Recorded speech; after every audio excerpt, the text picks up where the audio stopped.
नमस्कार, मी दीपाली चाळके. दीपालीज किचनमध्ये आपलं खूप खूप स्वागत आहे.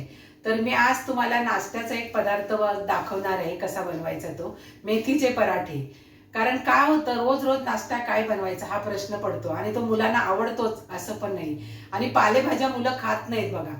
तर मी आज मेथीचे पराठे कसे बनवायचे ते तुम्हाला दाखवणार आहे. झटपट होतात आणि स्वादिष्ट आहेत, रुचकर आहेत आणि मेन म्हणजे ते पौष्टिक आहेत लहान मुलांसाठी.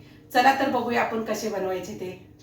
साहित्य: तेल, बारीक रवा, कोथिंबीर, बारीक चिरलेला कांदा, एक बटाटा किसून घेतलेला आहे मी, बेसन पीठ, मेथी, लिंबू, जिरं, लाल तिखट, पाणी. सर्वप्रथम मी हे बटाटा किसून घेतलेला आहे. एक बटाटा छोटासा घेतलेला आहे तो आहे. कांदा बारीक चिरून घेतलेला आहे तो टाकते. मेथी बारीक चिरून घेतलेली आहे. इथे मेथीच्या ऐवजी तुम्ही पालक, मुलं पालेभाज्या खात नाही तर आपण पालक सुद्धा घेऊ शकता. कोथिंबीर अर्धी वाटी आहे, छान चिरून बारीक चिरून घ्यायची थोडीशी. अर्धी वाटी बेसन आहे. अर्धी वाटी बारीक रवा घ्यायचा आणि बारीक नसेल तर मिक्सरमध्ये थोडासा बारीक करून मगच घ्यायचा आहे तो.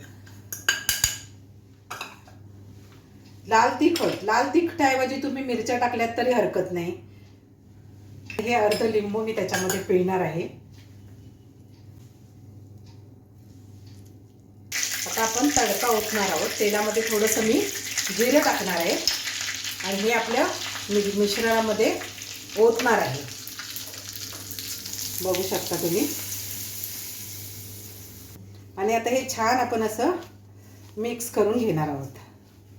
याच्यामध्ये आता आपण थोडंसंच पाणी ओतायचं आहे, एकदम पातळ करायचं नाही आहे. जेवढं लागेल तेवढं हळूहळू पाणी ओतायचं आहे आपल्याला याच्यामध्ये, कारण त्याच्यामध्ये रवा आहे तो भिजला पाहिजे.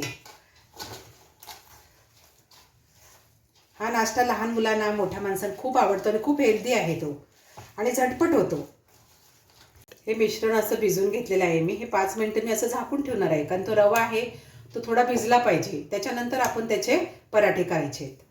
5 मिनिटं झालेले आहेत. आता आपण पराठा बनवायला सुरू करूया. सर्वप्रथम काय केलं, पॅन गरम करून ठेवलं आहे.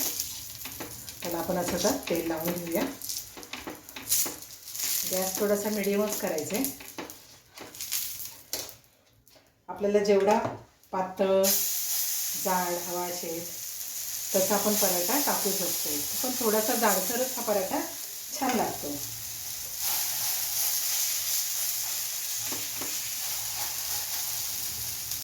आता आपण पराठा पलटी करणार आहोत. थोडंसं साईडने आपण पुन्हा तेल सोडायचं. दुसऱ्या साईडने छान भाजलं गेलं पाहिजे.